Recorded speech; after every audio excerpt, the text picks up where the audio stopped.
Hello friends, कैसे हैं आप सब। स्वागत है आपका मेरे यूट्यूब चैनल प्रोफेशनल एजुकेशन पे। आज हम डिस्कस करने वाले हैं बहुत ही इंपॉर्टेंट टॉपिक। जैसे कि हम लोगों ने एमएसएमई सर्टिफिकेशन के बारे में बात करी थी। एमएसएमई सर्टिफिकेशन फिल कैसे करते हैं ऑनलाइन स्टेप बाय स्टेप। आज हम डिस्कस करने वाले हैं एमएसएमई सर्टिफिकेशन के बेनिफिट्स क्या क्या होते हैं फ्रेंड्स। जब भी आप कोई टेंडर या कोई बिड ऑनलाइन फिल करते हैं तो उसके मेजर बेनिफिट्स क्या होते हैं, आज हम वो डिस्कस करेंगे। मेरा नाम है सुमित राठी और आप देख रहे हैं प्रोफेशनल एजुकेशन। तो चलिए शुरू करते हैं बिना किसी देरी के।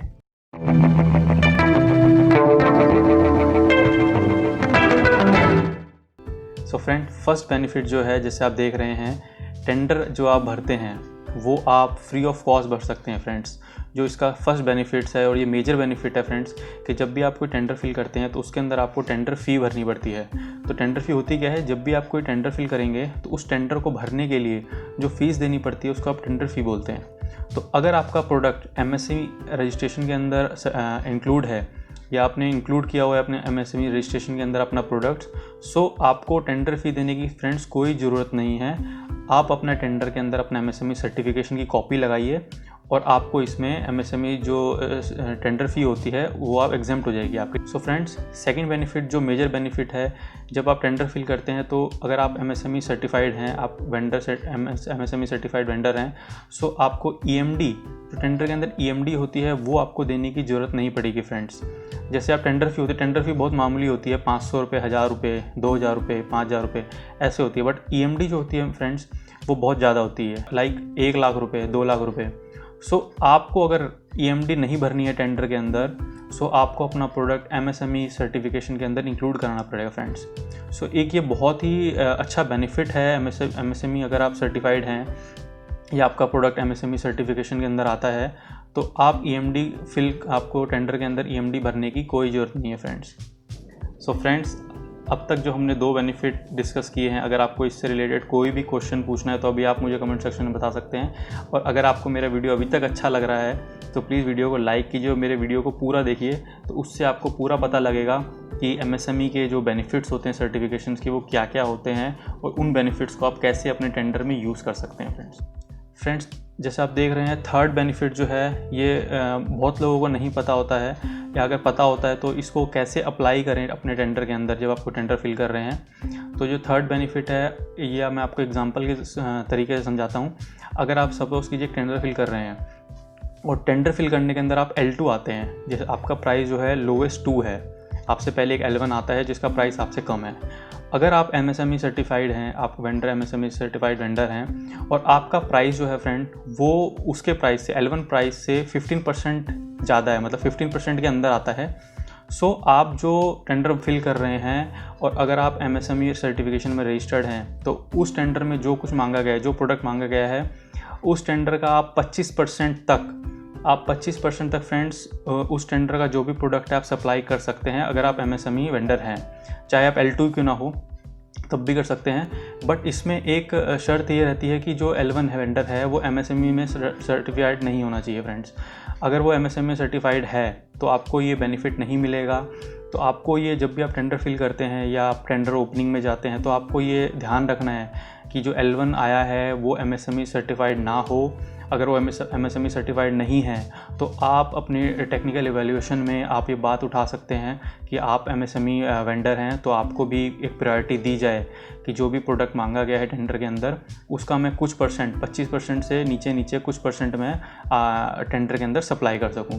तो फ्रेंड्स, ये बेनिफिट बहुत ही यूनिक बेनिफिट है जिसको आपको याद रखना है जब भी आप कोई टेंडर फिल कर रहे हैं, अगर आप एमएसएमई सर्टिफाइड वेंडर हैं तो।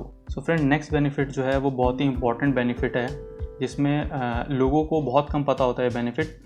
तो ये बेनिफिट ये है कि जो भी आपका एमएसएमई सर्टिफाइड वेंडर्स होते हैं तो उनसे जो भी हमें सेंट्रल मिनिस्ट्री हो गई या हमारा पीएसयू हो गया या हमारी कोई भी गवर्नमेंट ऑर्गेनाइजेशंस हो गई, उसको जो भी वो अपना पूरे साल में जो भी आइटम परचेज़ कर रही है या कोई भी सर्विसेज परचेज़ कर रही है, पूरे साल का जितना भी वो अमाउंट लेती है या जितना भी परसेंट वो प्रोड्यूस लेती है एनुअल का, जो भी उसका गोल होता है, तो उसका 25% जो आइटम होगा, जो भी सप्लाई होगी, वो उनको एमएसई वेंडर से लेनी पड़ती है फ्रेंड्स।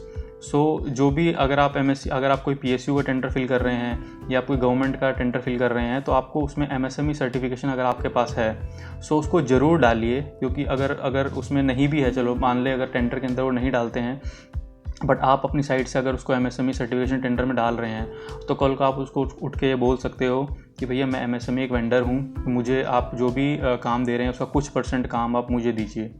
ये उनको साल में जो भी उनका एनुअल गोल होता है, कह सकते हैं आप, एनुअल गोल का 25% जो भी सप्लाई हो गई या कोई भी प्रोडक्ट हो गया तो उसका उसे MSME वेंडर से परचेज़ करना पड़ेगा फ्रेंड। फ्रेंड्स, नेक्स्ट बेनिफिट जो है वो भी बहुत इंपॉर्टेंट बेनिफिट है, जैसे कि 25%, जैसे मैंने अभी आपको बताया कि 25% जो PSU सेंट्रल मिनिस्ट्री को MSE से लेना पड़ता है, बट उन 25% के अंदर जो 4% है, मतलब 25% में से 4% जो आपका प्रोडक्ट होगा वो गवर्नमेंट को SC ST जो कैटेगरी होती है या SC ST आपके वेंडर हैं तो उनसे परचेज़ करना पड़ता है फ्रेंड। ये अगर आप SC ST वेंडर हैं या आपकी कंपनी जो SC ST क्राइटेरिया में आ रही है, आपको उस 25% में से 4% आपसे लेना पड़ेगा फ्रेंड। जो भी PSU या गवर्नमेंट कोई भी आइटम परचेज़ कर रहा है तो वो आपसे लेना पड़ेगा फ्रेंड्स। और 25% में से 4% जैसे आपने SC ST से ले लिया तो उसमें से ही 3% फ्रेंड्स जो भी वुमेन एंटरप्रेन्योर होते हैं, जो भी कंपनी कोई वुमन ऑक्यूपाई कर रही है या उसकी ऑनर कोई एक वुमन है, PSU को या फिर गवर्नमेंट को वो 3%, 25% में से 3% जो आइटम होगा सप्लाई का या कोई मैन्युफैक्चरिंग आइटम है तो वो उसको वुमन एंटरप्रेन्योर से लेना पड़ेगा। तो फ्रेंड्स, जो हम लोगों ने आज बेनिफिट्स जो भी डिस्कस किए हैं ये आपको हमेशा याद रखने हैं जब भी आप कोई बिड सबमिट कर रहे हैं, या अगर आप वुमेन एंटरप्रेन्योर हैं या आप SC ST कैटेगरी में आते हैं तो आपको वो सबसे ज़्यादा ध्यान रखना है। अगर आप SC ST कैटेगरी में हैं तो आपको ये हमेशा ध्यान रखना है कि आप आगे जाके बोल सकते हो कल को कि भैया मैं SC ST कैटेगरी में आता हूँ, तो आप एटलीस्ट जो भी मैं प्रोडक्ट मैन्युफैक्चर कर रहा हूँ, सर्विस कर रहा हूँ और आप वो टेंडर फिल कर रहे हैं PSU गवर्नमेंट का, तो उसका जो भी % मैंने अभी डिस्कस किया है वो % आपको मुझसे लेना चाहिए। तो ये उनका एनुअल गोल होता है, कोई भी गवर्नमेंट होता है कि भैया उसको एनुअल परचेज जो होती है वो 25% आपको MSE से लेनी है या 25% में से 4% या 3% आपको इन कैटेगरी से लेनी है। तो ये बेसिकली क्यों किया जाता है कि किसी का भी प्रोडक्ट जो होता है, जो डोमेस्टिक प्रोडक्ट्स होते हैं SC ST लगा लो या वुमेन से लगा लो, तो ये इनके प्रोडक्ट को प्रमोट करने के लिए कि इनका जो भी प्रोडक्ट ये बना रहे हैं हमारा डोमेस्टिक प्रोडक्ट है तो इस प्रोडक्ट को हमें ग्रोथ देनी है। तो इसके लिए गवर्नमेंट ये क्लॉजेस निकालती है कि अगर आप MSME में सर्टिफिकेशंस करवा लो तो अगर आप ये करवाओगे तो आपको ये बेनिफिट मिलेगा, अगर आप इसमें ये सर्टिफिकेशन करवा रहे हो तो आपको ये बेनिफिट मिलेगा। तो ये आम जनता के लिए, जो भी आम जनता है, डोमेस्टिक जनता है, तो उनके लिए बेनिफिट निकाला जाता है।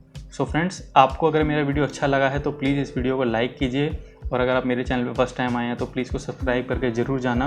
और अगर आपका कोई भी क्वेरी है इस वीडियो से रिलेटेड तो आप मुझे कमेंट सेक्शन में बता सकते हैं, मैं आपको ज़रूर रिप्लाई करूँगा कि आपकी जो भी क्वेरीज रहेगी। थैंक यू सो मच मेरा वीडियो देखने के लिए।